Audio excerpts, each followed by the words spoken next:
guys, how are you? I hope all fine. I am also fine. So today I am gonna discuss about HRMS overall process flow chart. How HR, what HR do for the businesses. How they because हमने पहले onboarding पढ़ ली है कि how employee gets onboarded from the advertisement to the recruitment process. So today I'm gonna show the process flow and define the process flow, how the HRMS overall process flow will work, and accordingly हम यहाँ पे एक complete process flow को देखेंगे जहाँ पे HR क्या क्या करते हैं, right? HR मीन्स उनका क्या डैशबोर्ड रहता है, HR एडमिन कैसे मैनेज करते हैं उसको, इधर यूजर डिपार्टमेंट होता है, इधर एम्प्लॉइज का सेल्फ पोर्टल होता है, एम्प्लॉय सेल्फ सर्विस पोर्टल्स। अगर मैं बात करूं कि यूजर डिपार्टमेंट को, तो user department self is a business ID and it is the personal ID, right. Office order, circular etcetera जो एचआर टाइम टू टाइम निकालती है एम्प्लॉयमेंट के रिगार्डिंग, उसको देखेंगे। एंड साथ साथ हमें employ information, attendance policy, leave policy managements को, रोल्स एंड परमिशंस कैसे, how we define, user login ID how we do, right, payroll and salary, how it is processed, right? So everything we are going to cover into the overall process flow, but इसका जो पूरा descriptions and all the जो पूरा detailing होगा, हर एक topics का एक process flow chart होगा and we will be covering into it. अगर आपने मेरे चैनल को सब्सक्राइब नहीं किया है, do hit the subscribe button. So चलते हैं, टाइम ना वेस्ट करते हुए हम प्रोसेस फ्लो की चार्ट की ओर चलते हैं and let's get started for the flow chart now. This is the complete process flow charts for the HRMS, what HR does for the businesses, what is the roles and responsibility and duties for the HR, right? So these are the duties and responsibility HR do personally into the businesses, right? उनका क्या काम होता है, उनका management कैसे होता है, employ को मैनेज कैसे करते हैं, द HR पॉलिसी। और ऑल्दो मैंने इसका पूरा कवरेज करूँगा हर टॉपिक का एक videos में, and we will be defining accordingly, right, time to time. So we will explain this flow chart now. So what will happen, last video में हम लोगों ने देखा कि HRMS में क्या हुआ, एम्प्लॉय ने ऑनबोर्डिंग हुए थे, उनको जॉब ऑफर लेटर मिला था। जॉब ऑफर लेटर मिला क्यों? क्योंकि उनका नोटिफिकेशंस वगैरह, सर्कुलर वगैरह से उन्होंने इंटरव्यू क्रैक किया एंड देन वो फाइनली उनको जॉब ऑफर मिला था। नाउ इस वीडियो में अब क्या हुआ कि employ is going to onboard into the company and now the further process will happen. So what will happen now, we will see here now. So the employ, what will happen, employ will come and employ की onboarding होगी and after onboarding ये क्या होगा कि अब मैं overall process बता रहा हूँ HRMS का। This is not an overall process for the new employ, what he is going to do, right. The HRMS HR persons, what they are going to do, I am going to define itself. So what will happen, HR क्या करेंगे, HRMS में क्या होगा, HR को new employees को onboard करेंगे HRMS dashboard के through, right. And what will happen here, HRMS जो HR होंगे, ह्यूमन रिसोर्स जो पर्सन्स होंगे, वो क्या क्या मैनेज करेंगे, right. So the management kind of things, what will happen here, management prospective से या तो वो एम्प्लॉय को मैनेज करेंगे, राइट, एम्प्लॉय मैनेजमेंट सिस्टम को, या तो user department itself, right. May be the persons will be different, right, but तो जो हमें डैशबोर्ड में देना, जो यूजर परमिशन, जो हमें प्रिविलेजेस देना है, वो हमें एक सुपर एडमिन होता है डिपार्टमेंट का, राइट।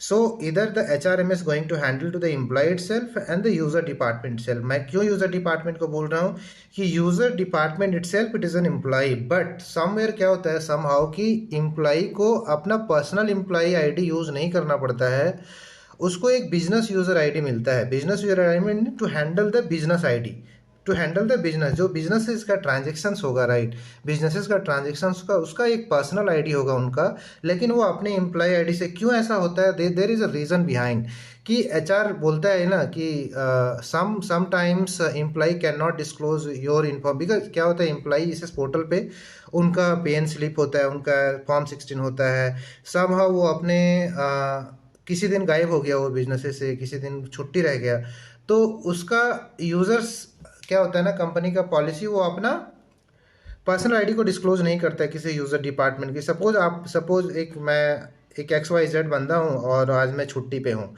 बट मैं जो काम कर रहा हूँ वो दूसरा कोई नहीं काम कर रहा है, लेकिन मैंने बोला कि आप मेरे बदले काम कर दो और मैं अपना आईडी देना भी नहीं चाहता, तो व्हाट विल हैपन हियर, काम रुक जाएगा। तो उसके लिए एक बिजनेस यूजर आईडी होता है जो कि जेनरिक आईडी होता है, कॉमन आईडी होता है।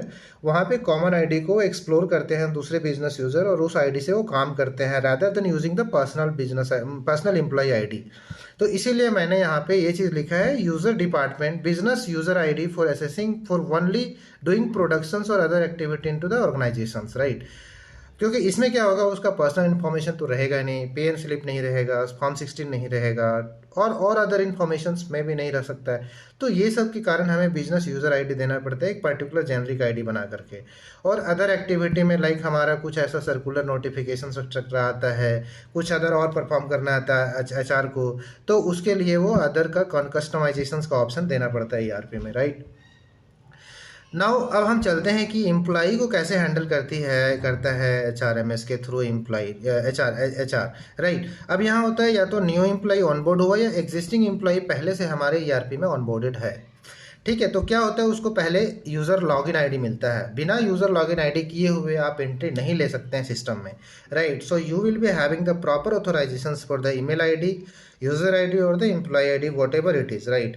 बेस्ड ऑन दैट उसमें क्या होता है, आपका यूज़र नेम क्रिएट होता है, आपको एक प्रॉपर आईडी मिलती है।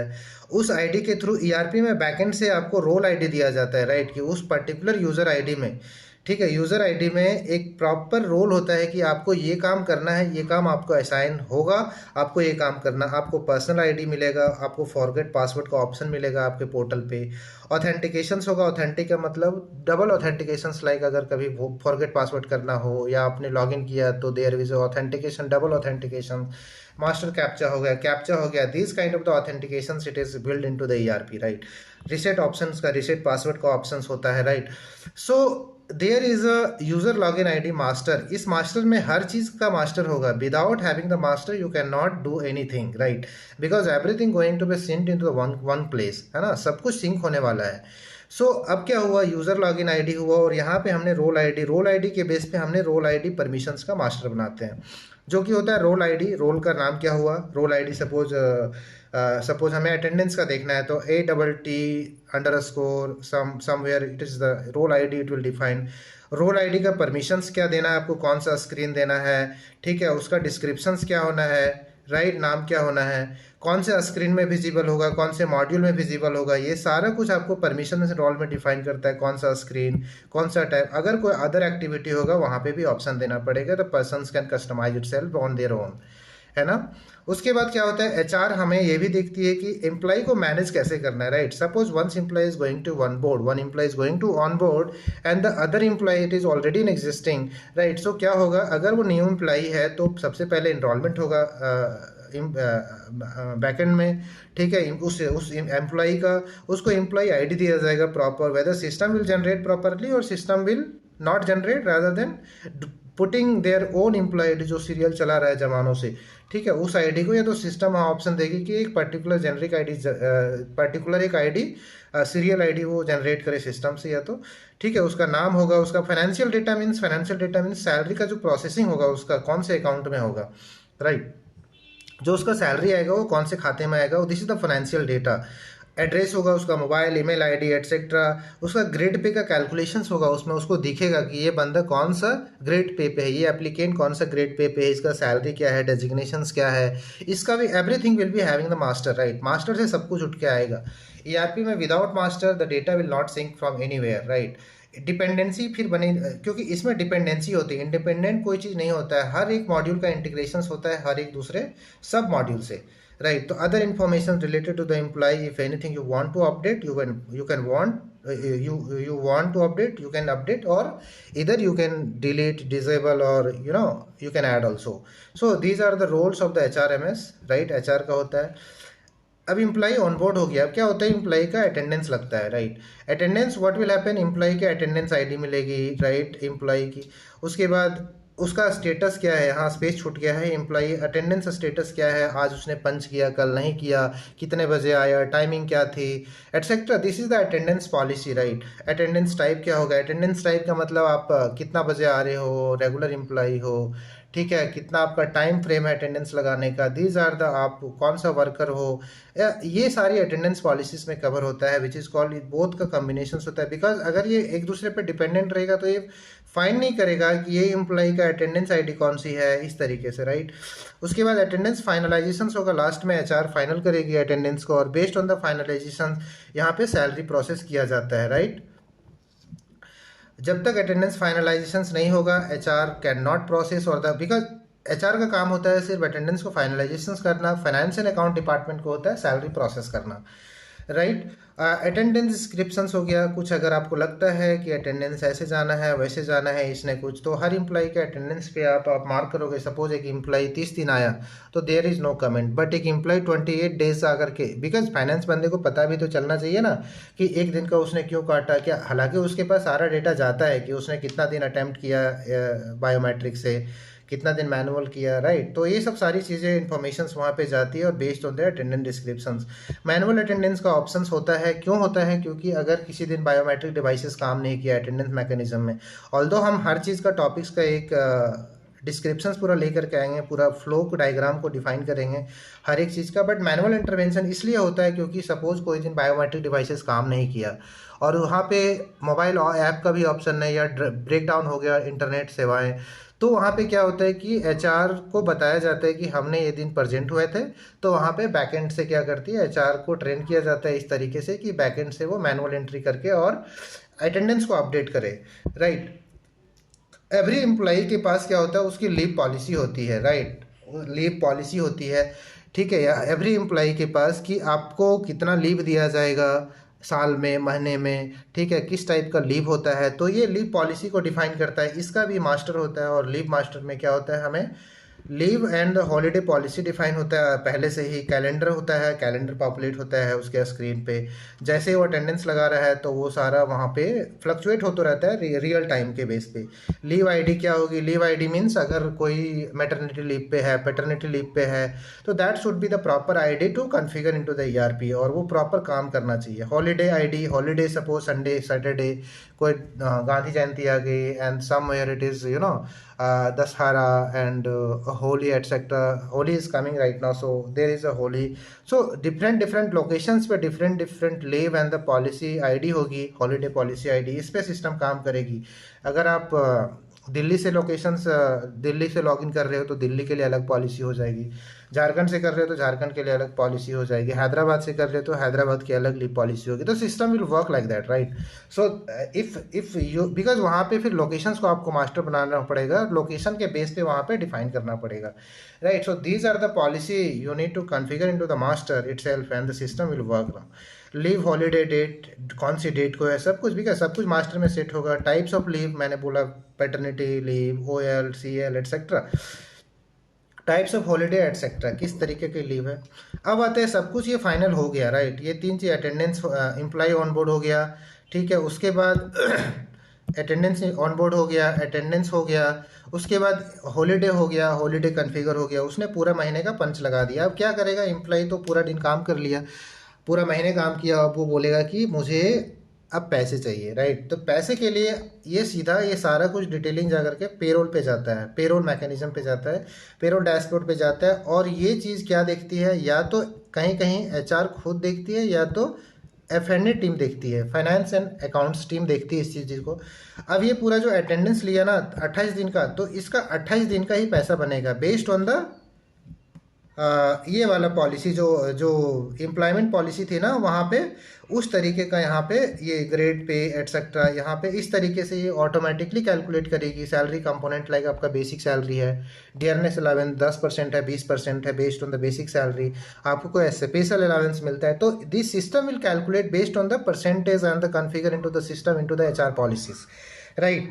तो ये यहाँ पे क्या होता है, पेरोल में डेज पे, on the basis of days it will calculate your average salary of the month, right. जितना सैलरी बनेगा 30 दिन का, 28 दिन का, सिस्टम विल कैलकुलेट। सो यहाँ पे F&A डिपार्टमेंट का काम होता है इसका ऑडिट करना, इसका चेकिंग करना कि इसका प्रॉपर पेरोल कैलकुलेट हुआ है कि नहीं हुआ है, ठीक है। अब यहाँ पे आया पेरोल, ठीक है। पेरोल में क्या होता है, सैलरी एम्प्लॉय आईडी। अब सैलरी जो हमें कॉन्फ़िगर हुआ है सिस्टम, ठीक है, वो कैसे काउंट करेगा, ये XYZ एम्प्लॉय आईडी है, और ये इसके लिए सैलरी बना है। तो ये सारा बैकएंड से कैलकुलेट होता है, ठीक है। Salary policy for calculation, salary policy मैंने बताया कि बेसिक सैलरी 10,000 है, ठीक है। तो अगर 20,000 है, ठीक है, तो डियरनेस अलाउंस क्या होगा, 20% होगा may be. Her business policy के अलग अलग द पॉलिसी होती है बिजनेसेस की। तो डियरनेस होगा based on dear basic salary plus other allowance etcetera, right. HRA हो गया हाउस रेंट अलावेंस, ठीक है। तो इस तरीके से आपको यहाँ पे बिजनेस पॉलिसी सेट करके यहाँ पे ऑटोमेटिक कैलकुलेशंस होता है बैकएंड पे, और ये फाइनेंस एंड एडमिन को दिखता रहता है। अगर कुछ गलतियां हुई तो फाइनेंस एंड एडमिन उसको ठीक कर सकता है। कहाँ, ये बिजनेस पॉलिसी सेट करके वापस से कन्फिगर करेगा तो पेरोल को जनरेट करेगा, ठीक है। सैलरी टाइप क्या क्या होते हैं, salary type in the sense कि आप डेली वर्कर हो या फिर आवरली वर्कर हो, ठीक है। सैलरी आपको कैसे देना है, क्वार्टरली देनी है, मंथली देनी है, वीकली देनी है, डेली देनी है आपको।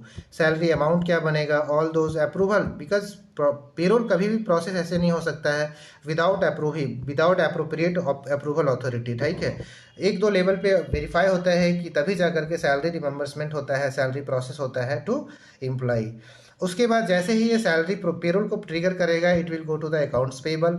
Accounts payable means the company has a liability to pay to the employ for the work done on the basis of the daily और व्हाटएवर मंथली इटसेल्फ। उसके बाद जैसे ही अकाउंट्स पेबल बना, ये सीधा बैंक को चला जाता है पेमेंट्स के लिए, और बैंक को जैसे ही पेमेंट करेगा तो क्या हो जाएगा, हमारा बैंक से पैसा कम हो जाएगा, एपी खत्म हो जाएगा, और एम्प्लॉय के P&L में हमारा एम्प्लॉय के पास पैसा चला गया, और ये हमारा अकाउंट्स में हिट करेगा P&L अकाउंट में, और इसको हम खर्चा बुक करेंगे।